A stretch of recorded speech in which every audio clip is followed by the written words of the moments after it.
গান শুনিয়েছিলাম, সেই গানটা হলো আব্বা জান বিয়ায় আমায় তাড়াতাড়ি দিয়া দেন। আব্বা জান, এই গান শোনানোর পরে আপনার মতো মানুষের বিবেক বোধ জাগ্রত হয়নি?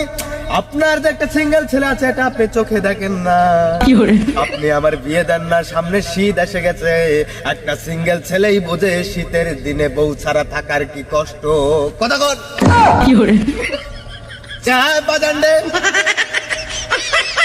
দিনের পর দিন কোল বালিশকে নিয়ে রাতের বেলা রাত্রি যাপন করেছি, ঘুমাইছি, কত যে কষ্ট হয়েছে এটা একমাত্র আমি জানি আর আমার আল্লাহ মাবুদ জানে, যিনি আমাকে সৃষ্টি করেছে, আপনার গর্ভে আমার জন্মদান দিয়েছে।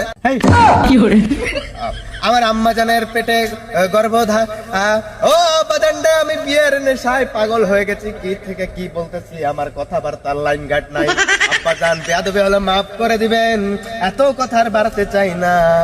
দয়া করে শীত এসে গেছে, আপনার এই সিঙ্গেল ছেলেটার দিকে একটু নজর দিবেন আর আমাকে দয়া করিয়া মায়া করিয়া বিয়ে দিয়া দিবেন একটা সুন্দরী ফুটফুটে হিজড়া মেয়ে দেখে। আব্বা জান। বাবা, তোমার তো মাথাটা মনে গেছে। তুমি তো আমার পরিচয় দিতে লজ্জা লাগতেছে। তুমি আমার ছেলে কেন? তুমি এর আগে আব্বাজান নিয়ে গান গাইতেছো, আজকে ওয়াজ মাহফিল নিয়ে মস্করা করে কেউ। আব্বাজান এটা মস্করা না আব্বাজান, এটা আমার ভিতরের কষ্টের বহিঃপ্রকাশ। আরে এত করে আপনাকে বোঝানোর চেষ্টা করেছি যে আমার একটা বউ প্রয়োজন। আরে কত করে আপনাকে বুঝিয়েছিলাম যে আব্বাজান আমার একটা বিয়ে দিয়ে দেন, বিয়ে না দিলে আমি নষ্ট হয়ে যাবো আব্বাজান, কিন্তু আপনি শুনেননি। আর কি করে বুঝবেন আপনি সিঙ্গেলের কষ্ট? কারণ আপনি তো বিবাহিত।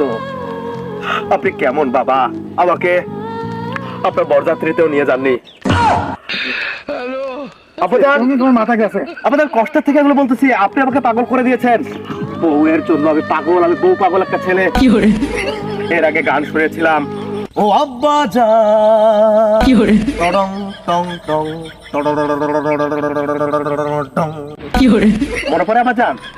মনে পড়ে কি এর আগে গান শুনেছিলাম না? হ্যাঁ। আর আপনি কি করেছিলেন? আবার বিয়ে দিচ্ছেন? দেবো অত ব্যস্ত হলে তো হবে না। আব্বাজান কেন? কোথায় সমস্যা? তুমি একটা কর্ম করো। কর্ম? ও, আমি বেকার জন্য আপনার সমস্যা? হ্যাঁ, কর্ম করতে হবে না? আকাশ ভরা তারা, আবার ক্যারিয়ারের হোকা মারা সারা। আর আব্বাজান আপনি কেন বুঝেন না? মিজানুর রহমান আজহারের ওয়াজ শুনেননি আপনি? ছেলে মেয়েকে বিয়ে দিয়ে দেন, প্রাপ্ত বয়স্ক হলে ছেলে মেয়েকে বিয়ে দিয়ে দেন। রুজি রোজগারের ব্যবস্থা করবে ওই মহান আল্লাহ তাআলা। রুজি রোজগারে